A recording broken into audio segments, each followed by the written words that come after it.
रायजोफोर 65 नं दिगाजुलि समस्तियाव फिन हिंसायारि जाथाय हरनि समाव सिनाय मोनै दुथांफोरा दिगाजुलि समस्तिनि उदां बिजाथि अनसुमा बसुमतारीनि अफिसखौ बुफायनानै गालांदों।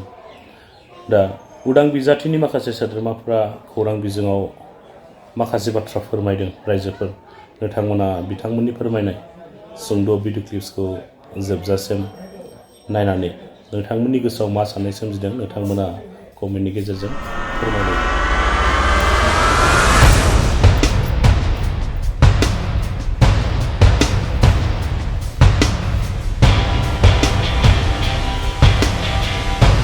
दिनै हराव जानानै थांदों।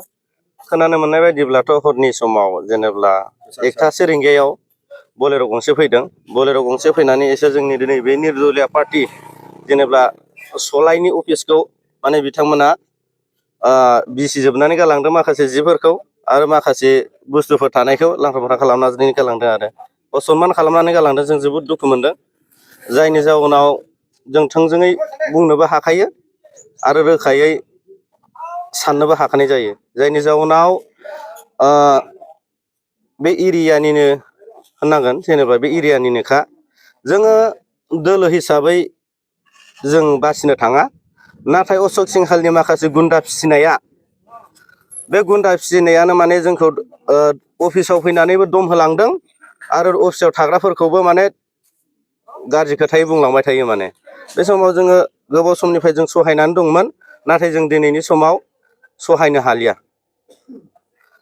आरो जों बेखौ थोंजोङै बुंगोन, बेयाव माने अरुपमोननिनो आखाइ दं होननानै जों सानो आरो। अरुपा बे जेनेबा बिजेपि पार्टिनिनो, जेनेबा बेबो अशोक सिंहालजों फिजानाय मासे दादागिरि, बेबो गुन्दागिरि खालामग्रा, बे एरियायाव हाबनानै रायजोफोरखौ दम होयै होयै बे भट बिग्रा। आरो जायनि जाउनाव मैया जोंनि बे दलहाफारा गामियाव मोनसे सारादु जादोंमोन। बेयाव इसोरो सारादु जाफुबाय थानाय समावनो हाबहैनानै गावसोरनि केम्पिं खालामहैदों, मिटिं खालामहैदों। बेयाव जोंहा ओरैजाय फारसेथिं सारादुनि आर'ज दंमोन। जेनेबा जोंथ' बाथौ धोरोम नालाय, बिसोर एयाव सारादुआव थाहोआलासिनो डाइरेक्टलि इसोर मिथिङाव लाबोजोबनानै माने सारादुनि आर'जखौ भंग खालामनानै मोनासो आर'जखौ लाहोदों बिसोरो। जोबोद दुखु गोनांथाव बाथ्रा, माने इसोर दमजोंनो सोलिगासिनो। दा बिथांमोननि सायाव आयेननि राहा लानाय जागोन। जोंथ' दा आयेननि राहाखौथ' लाखानांगोन, निस्सय लानांगोन जोङो। बेयाव जों गोबावनि समनिफ्राय सहायबोबायथ', एबारनि समाव जों सहायनो हाला। नोंथांमोननि बिजाथिनि मुङा मा? जोंनि बिजाथिनि मुङा अनसुमा बसुमतारी, दिखियाजुलि समस्ति 65 नं। समाव दाखालि बिसोर बुंलांखादों आरो, जेनेब्ला अफिसाव दम होनानै बुंलांदों बे अफिसा माबा मोनसे जायोब्ला जोंखौनो साननानै लाखा होननानै बिथांमोना रोखा गावसोरनो फोरमायलांखादों।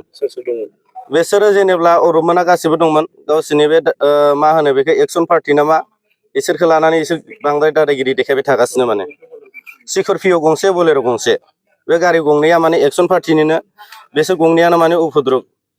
बिथांमोननि सायावनो केस होनाय जागोन। बिसोरखौ निस्सय इसोरखौ जों एफआइआर होनाय जागोन। যোৱাকালি ৰাতি আমাৰ এই কৈলাজুলি প্ৰাইমাৰী অফিচ আছিলে আমাৰ কৈলাজুলি চেণ্টাৰত। আমাৰ অনসুমা ছাৰ ঢেকীয়াজুলি সমষ্টিৰ তেওঁৰ প্ৰাৰ্থী হৈ, তেওঁ দলীয় হৈ আমি এই অফিচখন বনাইছিলোঁ। কিন্তু যোৱা নিশা দুষ্টকাৰীবিলাকে যি আমাৰ এই কিবা প্ৰাইমাৰী কিবাটো অফিচটো ভাঙাই থৈ গ'ল। আমি বহুত দুখ পাইছোঁ আৰু যিবিলাকে এইবোৰ কাৰ্য কৰিছে তেওঁবিলাকক আমি অনুৰোধ কৰিছোঁ, তেওঁবিলাকে যি এই কাণ্ড কৰিলে তেওঁবিলাকে আমাৰ ওচৰত যেন আহি সমাধান বিচাৰে। আমি যদি তেনেকেই নকৰে, আমি এই সময়ত কিছুমান উচিত ব্যৱস্থা ল'বলৈ বাধ্য হ'ম। ইয়াৰ কাৰণে মই আমাৰ ঢেকীয়াজুলি সমষ্টিৰ যে আমাৰ কৈলাজুলি প্ৰাইমাৰী অফিচখন যিবিলাকে ভাঙিছে তেওঁবিলাকে আমাৰ ওচৰলৈ আহক আৰু আমাৰ এই যিবোৰ নষ্ট হৈছে, এই নষ্ট হোৱা বয় বস্তুৰ ওপৰত তেওঁবিলাকে বিহিত ব্যৱস্থা লওক আৰু ক্ষয় ক্ষতি পূৰণ কৰিবলৈ মই তেওঁলোকক অনুৰোধ কৰিছোঁ। কোনে ভাঙিছে বুলি ভাবিছে? এইটো আমি নিজ চকুৰে দেখা নাই, কিন্তু ইয়াত দেখি আছোঁ যোৱাকালিৰ পৰা কিছুমান আমাৰ কংগ্ৰেছৰ ফ্লেগ আছে এইবিলাকক নমাই জ্বলাইছে আমাৰ প্ৰাইমাৰী অফিচ ভাঙাই থৈ গৈছে অনেক লণ্ড ভণ্ড কৰি আমাৰ এই অফিচখন নষ্ট কৰি থৈ গ'ল কোন পাৰ্টি কৰিছে এইটো ক'ব নোৱাৰো ছাৰ দেখি পাইছো বিজেপিয়ে কৈছিলে আপোনালোকৰ এই গাঁৱৰ ভিতৰত কিবা এটা ঘটনা হয় তেতিয়াহ'লে আমাকে কৰিছে বুলি তোমালোকে ভাবি লওক বুলি কৈছিলে আমাক বিজেপি কৰ্মচাৰীবিলাকে আৰু আমি ইয়াৰ কাৰণে তেওঁলোককে আমি ডাইৰেক্ট মানে মনত ভাবি লৈছো এই কাণ্ড তেওঁবিলাকৰে হ'ব কি চিম্বলত আছিলে আমাৰতো কিবা নিৰ্দলীয় পাৰ্টি হিচাপে কিবা মেথছ বক্স চলাই বক্সত নিৰ্দলীয় পাৰ্টি জিন্দাবাদ নিৰ্দলীয় পাৰ্টি জিন্দাবাদ অঞ্চল বসুমতাৰী জিন্দাবাদ চলাই কাটিয়া ভোট চলাই বিকুমা ভোট